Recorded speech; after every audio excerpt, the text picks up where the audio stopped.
O nervo cutâneo femoral lateral é originado da divisão posterior dos ramos anteriores de L2 e L3. Aqui está, divisão de L2 e divisão de L3. Vejam só.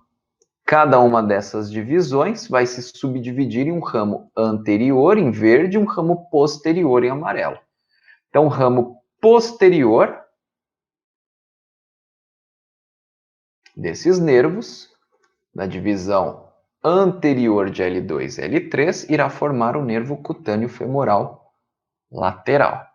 Este nervo vai atravessar a pelve maior, passando posteriormente ao músculo psoas maior, irá cruzar obliquamente o músculo ilíaco para atravessar a região subinguinal. Entre o ligamento inguinal e o músculo sartório. Por um subcompartimento da região inguinal, denominado lacuna dos músculos. Este ponto de passagem é um ponto de relativa vulnerabilidade do nervo. Traumas nesta região, medialmente à espinha ilíaca antero-superior, podem causar lesão deste nervo. Ao atravessar a lacuna dos músculos, ele se divide em uma série de ramos cutâneos para a região anterolateral da coxa. Portanto, este nervo é classificado funcionalmente como um nervo puramente sensitivo.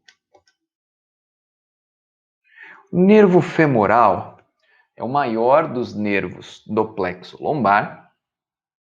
Ele é formado a partir do ramo ou divisão posterior dos ramos anteriores de L2, L3 e L4.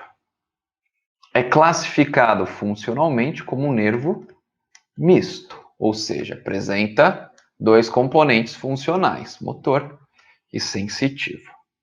Vejam as três raízes do nervo femoral e aqui está ele.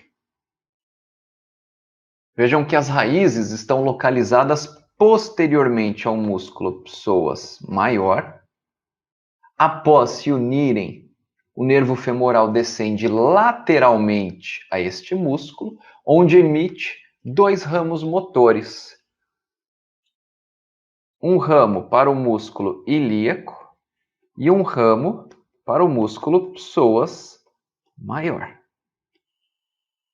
Quando presente, o psoas menor também é inervado pelo femoral. Este nervo, então, irá descender pela pelve maior, irá cruzar a região subinguinal, postero inferiormente ao ligamento inguinal, também pela lacuna dos músculos. Após cruzar a região subinguinal, ele irá acessar a região do trígono femoral, localizando-se lateralmente à artéria femoral. Neste ponto, ele irá se dividir em uma série de ramos que nós veremos a seguir. O nervo femoral apresenta como componente funcional motor a inervação dos músculos do compartimento anterior da coxa, exceto o músculo tensor da face lata, que é inervado pelo nervo glúteo superior. Então, reparem que na região do trígono femoral, ele irá emitir ramos musculares para o músculo sartório, para o músculo quadríceps femoral, para o músculo pectíneo, além do músculo ilio-psoas.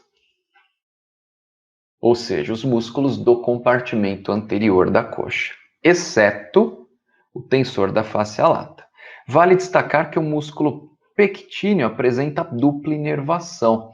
A porção lateral dele é inervada pelo femoral, por um ramo muscular do femoral, enquanto que a porção medial por um ramo muscular do nervo obturatório.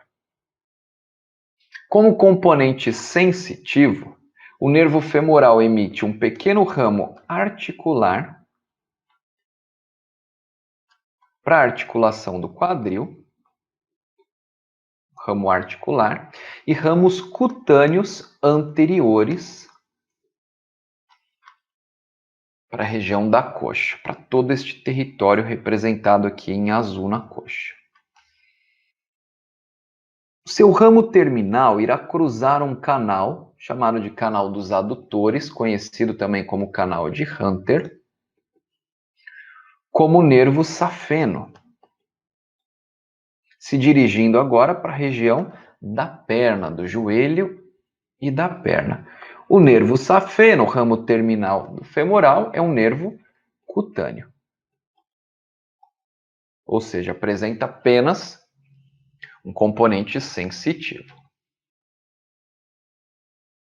Então vejam um nervo safeno, ramo terminal do nervo femoral, que atravessa o canal dos adutores e se dirige para a região anteromedial da perna até a região anteromedial do tornozelo.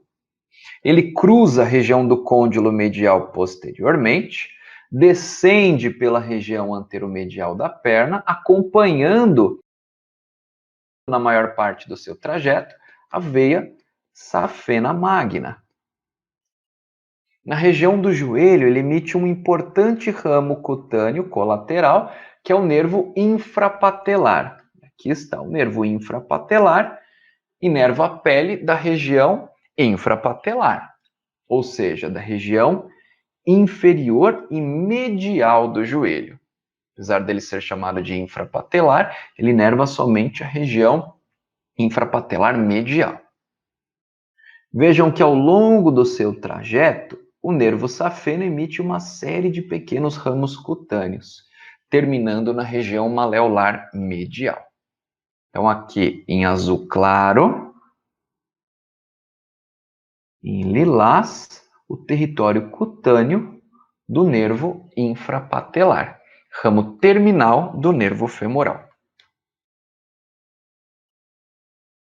Por fim, o nervo obturatório, que é formado pela divisão anterior dos ramos anteriores de L2, L3 e L4. Vejam em verde os ramos anteriores da divisão anterior se unindo para formar aqui o nervo obturatório. As suas raízes estão localizadas posteriormente ao músculo psoas maior, não representado aqui. No entanto, o nervo descende medialmente este músculo, atravessa a pelve maior e na pelve menor atravessa o forame obturado para acessar o compartimento medial da coxa. No compartimento medial da coxa, ele vai emitir um ramo muscular para o músculo obturador externo e em seguida irá se dividir em um ramo anterior e um ramo posterior.